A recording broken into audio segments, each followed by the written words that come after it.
গোটাকে কেইটামান নহৰু লৈছোঁ, তাৰ লগত লৈছোঁ কেইটুকুৰামান আদা মিহিকৈ কাটি লৈছোঁ, কেইটামান জালুক লৈছোঁ।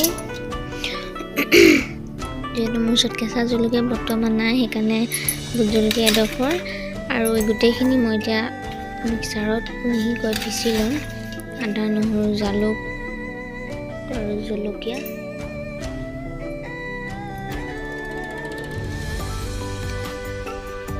গোটেইখিনি মিহিকৈ পিচি পেলানি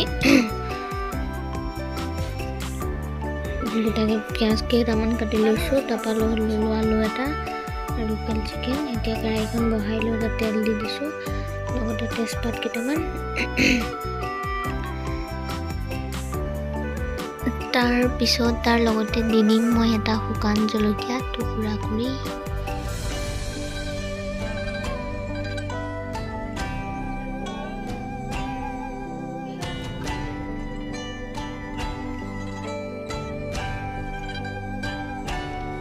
এতিয়া মই তাত দি দিছোঁ পিঁয়াজখিনি কাটি থোৱা।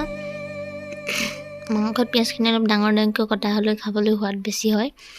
পিঁয়াজখিনি দি মই সেইখিনি ভালদৰে লৰাই ল'ম যেতিয়ালৈকে ৰঙচুৱা হৈ নাযায়। এতিয়া মই তাত এড কৰিম আদা নহৰু জলকীয়া লং ইলাচি দালচেনিৰ পেষ্টটো। লং ইলাচি দালচেনিও দিছিলোঁ, দেখুৱাবলৈ পাহৰি থাকিলোঁ মই। এতিয়া এইখিনি দিয়াৰ পিছত ভালদৰে ভাজি ল'ম। নহৰু আদাৰ কেঁচা গোন্ধ নোযোৱালৈকে ভাজি লৈ তাত মই দি দিম লোকেল চিকেনখিনি। লোকেল চিকেন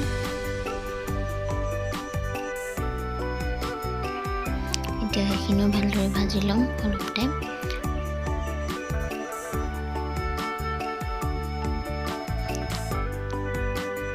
এতিয়া মই তাত দি দিম 1 চামুচ হালধি গুড়া, তাৰ লগতে দি দিম মই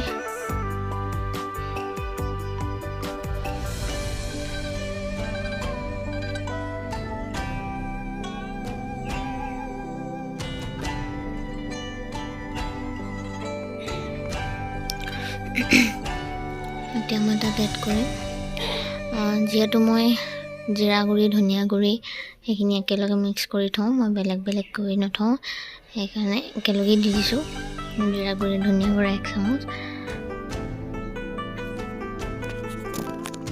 তাৰ লগত দিছোঁ ৰেড চিলি অকণমান কালাৰৰ কাৰণে, যিহেতু মই জ্বলাবোৰ বেছি নাখাওঁ।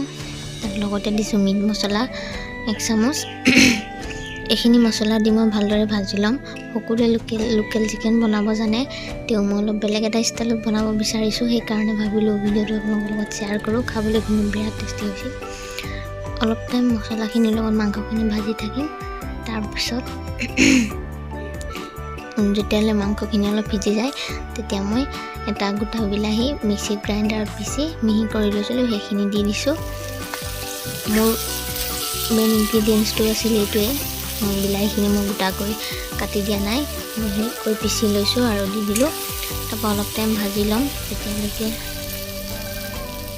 বিলাহীত তেল বিৰিঙি নুঠে মাংসখিনি। দেখিছে আপোনালোকে ইমান ধুনীয়া এইবোৰ দেখিবলৈ। এতিয়া মই তাত এড কৰি দিম গৰম পানী, যিহেতু মাংসত গৰম পানী দিলে তাৰ সোৱাদটো বেছি পোৱা যায়, সেইকাৰণে দিছোঁ গৰম পানী। আপোনালোকে ইচ্ছা কৰিলে ঠাণ্ডা পানীও দিব পাৰে, চবৰে ইচ্ছা অনুযায়ী মই গৰম পানী দিলোঁ। গৰম পানী দিয়াৰ লগে লগে উতলিবলৈ ষ্টাৰ্ট কৰিলে।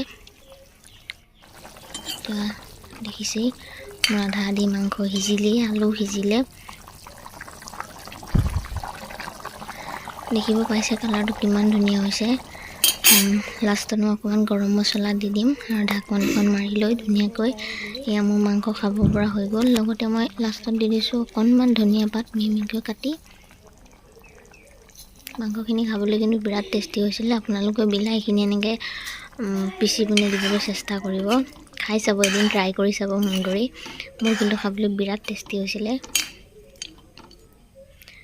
থেংক ইউ মোৰ ভিডিঅ'টো চোৱাৰ বাবে, ধন্যবাদ।